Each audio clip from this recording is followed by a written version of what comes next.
People like you are labeled parasites. My brother's accusation pierced the air as I stood before him, his wife, and our mother. The weight of their condemnation bore down on me, a burden I could no longer bear. We're going to be living together from now on, so can you leave? Those words echoed in my mind, igniting a fury I could no longer suppress. I, too, am flawed, imperfect in my own right. Yet their unkindness only fueled my resolve.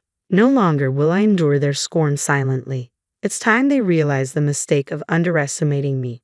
With determination as my guide, I plotted to confront my brother and mother head-on. My name is Jessica, a 37-year-old office worker. 3 years have passed since my father's battle with cancer ended, leaving behind a final plea for me to care for our mother. It was this solemn promise that drew me back to the family home.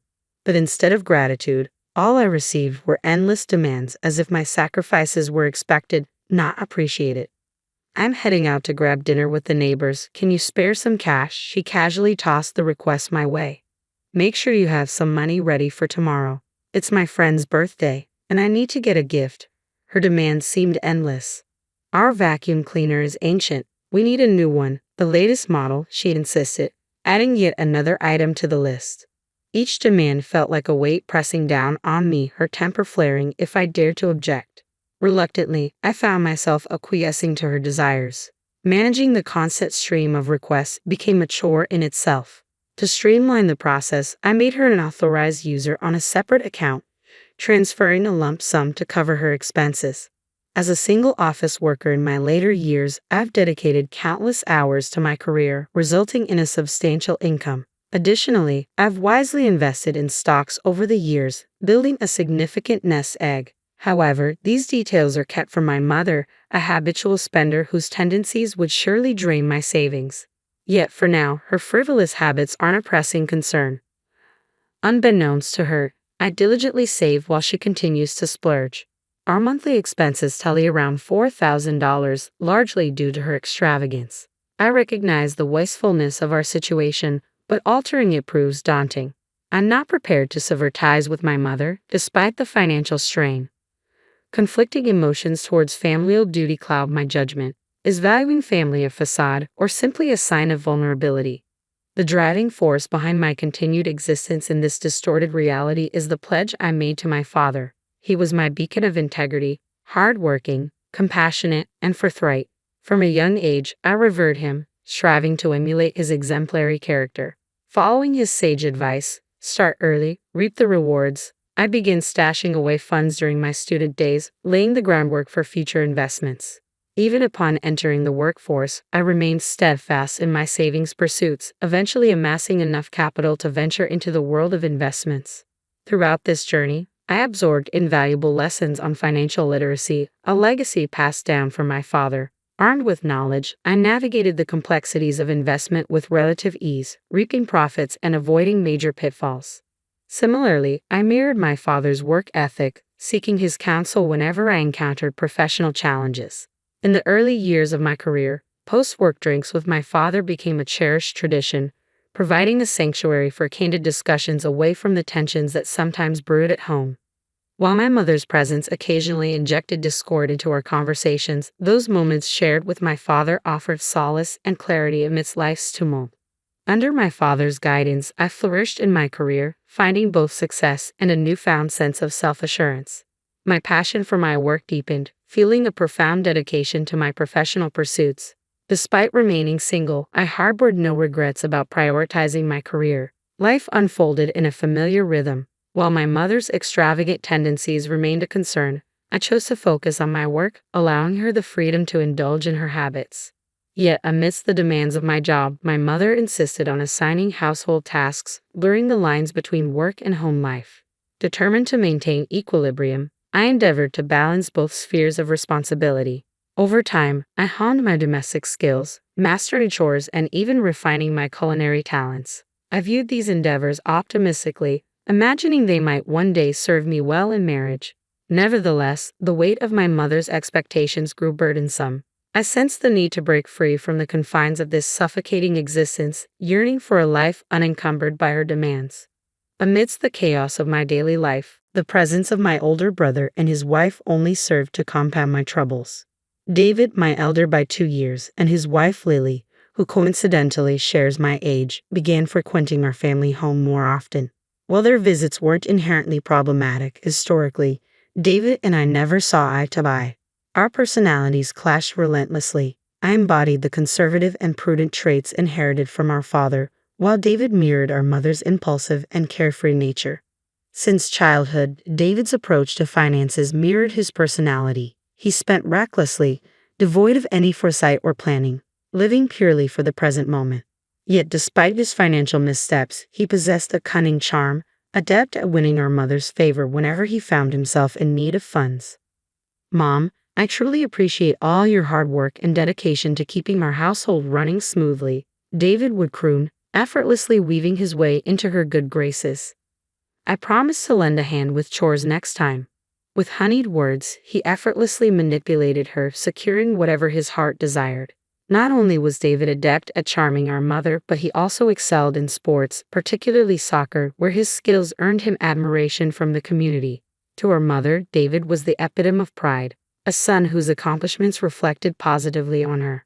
Basking in his accolades felt akin to receiving praise herself. Thus, it became routine for her to indulge his every whim, showering him with affection and gifts.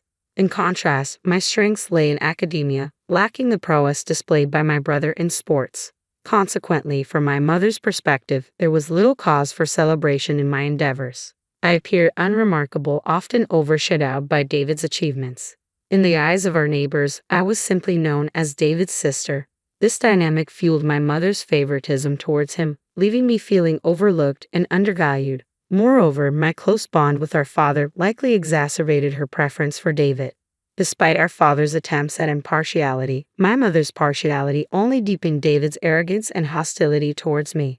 Our strained relationship only served to further entrench my mother's allegiance to him, perpetuating the cycle of favoritism and resentment. "Jessica, move. You're blocking the TV."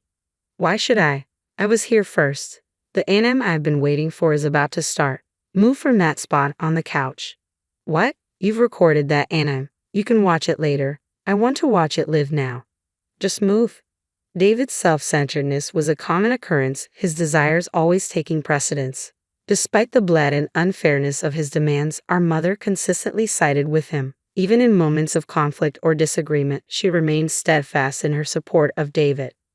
"What are you doing, Jessica? David's show is starting, so move and let him watch." "But I was watching something." "Quit being selfish and let him watch." "You go back to your room, you're just in the way."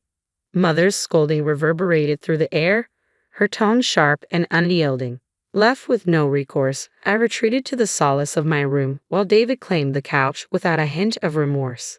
As if to underscore our favoritism, Mother returned with snacks and juice exclusively for David, disregarding my presence entirely. In the absence of our father, such partiality towards David only intensified, leaving me feeling increasingly alienated. Growing up amidst this dynamic, it was only natural for me to distance myself from David. As we transitioned into adulthood, my first encounter with David's wife, Lily, left an indelible impression. "So, you're Jessica, David's sister," she remarked, her words dripping with disdain. "You're every bit as plain and unfashionable as David described you. It's no wonder you lack any charm." I was rendered speechless, the sting of Lily's words cutting deep during what should have been a joyous family gathering.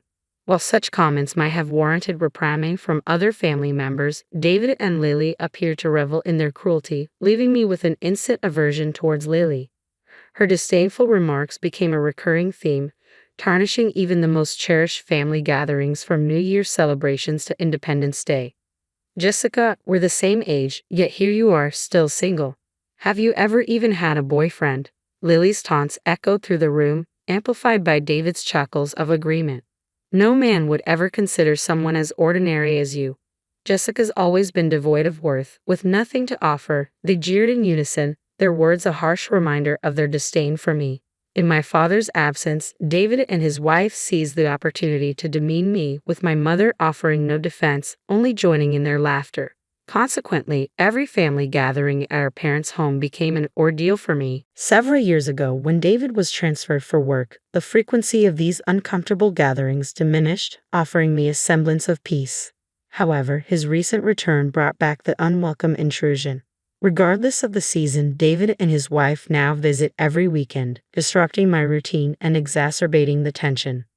You're still as unremarkable as ever, aren't you? Living at home at your age. It's simply unacceptable. Did you know they call women like you parasite singles? It's embarrassing to have someone like you as my sister-in-law.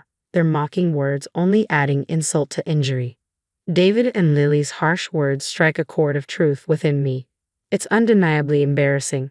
As the one who financially supports my mother's lifestyle, I find solace by retreating to my room whenever they belittle me.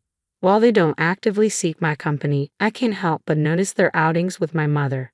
During these occasions, I hastily prepare and consume my meal before retreating to the sanctuary of my room, where I can work without much interaction with them. Yet the frequency of their visits only seems to increase with time, and each time, my mother treats them to lavish meals. Perusing the credit card statements, I'm taken aback by the frequency of their visits to upscale wine bars and barbecue restaurants. Moreover, I can't ignore the fact that most of the designer clothing they flaunt is purchased by my mother. It's a perplexing situation. My mother showers them with gifts and treats, and they accept it as their entitlement. The disparity between their indulgence and my own frugality weighs heavily on my mind. Finally reaching the end of my patience, I mustered the courage to confront my mother about her excessive indulgence towards David and Lily.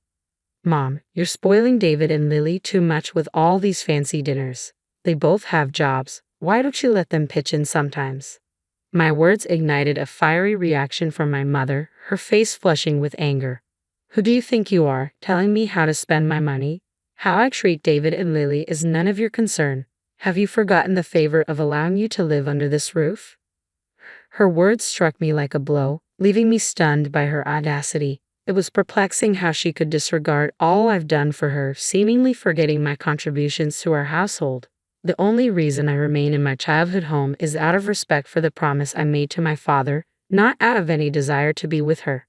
It appeared that Mother had shared our recent disagreement with David and Lily as they arrived at the house a few days later with stern words. Jessica, it's time to face reality. The only reason you're still here is because of Mom's kindness. How could you betray her like this? People like you are nothing but parasites, Jessica. It's time for you to leave this house. Excuse me. You heard us correctly. We're going to be living here with Mom from now on. So, could you please make arrangements to leave? With a heavy burden weighing on my shoulders, the trio launched into a tirade against me.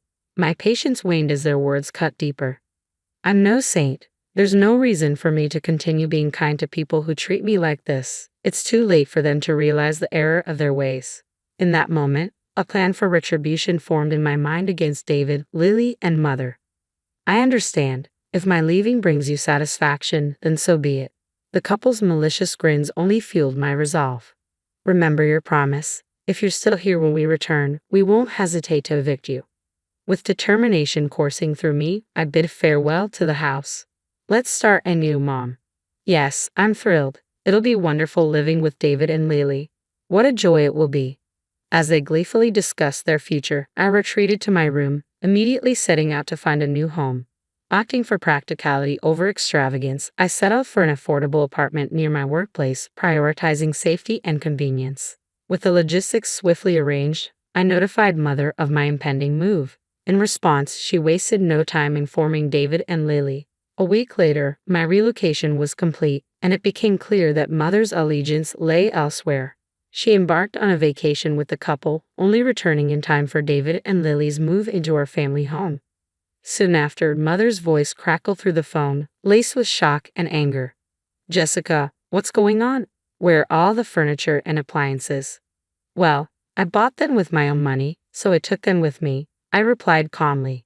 Don't be absurd. I bought those with my money. Remember, you asked me to replace them, and I did. I paid for everything. Mother's frustration was palpable. You're mistaken. I've been using my own credit card for purchases, I countered. It seemed Mother had conveniently forgotten that the card she used was provided by me. But I let her accusations roll off me, ending the call casually. Eventually, Mother attempted to replace the missing items, only to find the bank account linked to her credit card had been emptied. A few days later, I received a call from David. Mom's credit card isn't working. What's going on? You're behind this, aren't you? David's accusatory tone sliced through the air, revealing his keen intuition. I simply took necessary measures, I replied, trying to frame my actions in a more positive light. His anger simmered beneath his words. You've been footing the bills all this time. Did you realize that every luxury, from fine wines to designer clothes, was funded by the sister you've belittled? So, unknowingly, we've been living off your generosity. David's realization hung heavy in the air. Exactly. How does it feel, David, to know your lifestyle was bankrolled by the sister you ridiculed? You two seem quite proud. Must be a blow to your ego, I remarked, deliberately provoking them. David appeared flustered, struggling to find a retort amidst his frustration. Why the hell would you do this? He finally exclaimed, his irritation palpable. Lily, who had been listening in, interjected with a pointed question. Why didn't you inform us earlier? Mom, does this mean you have no money left? Mother, caught off guard by Lily's accusation, stammered in response. I always assumed there was a substantial inheritance from your father. I'm sorry.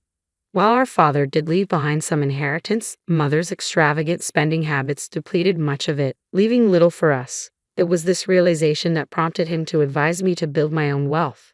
I trust you'll find a solution. I've only followed your guidance, I asserted. Jessica, wait, we're not finished yet, David protested, but I refused to entertain further discussion, cutting ties with him, Lily, and Mother. Ignoring their pleas for reconciliation, I blocked their numbers. Subsequently, I received emails from both Mother and David, each pleading for assistance. Through these messages, a startling revelation emerged. David had resigned from his job under the mistaken assumption that he could live off our presumed family wealth. It was clear that his lavish lifestyle had left him with unrealistic expectations. Currently, they struggle to make ends meet with part-time jobs, their past extravagance now a distant memory. Their constant disputes only serve to underscore the stark contrast between their previous lifestyle and their current reality. Despite their pleas to move in with me, I remained steadfast in my decision to sever ties, choosing to ignore their messages and focus on my own path. Currently, I revel in the tranquility of my solitary existence. I've severed ties with David and Mother, content in the knowledge that I've honored my father's wishes. Focused on my career and financial goals, I am determined to expand my wealth through diligent work and strategic investments. As I steadily build my assets, I also intend to gradually delve into the realms of love and companionship, open to the possibilities of romance and marriage.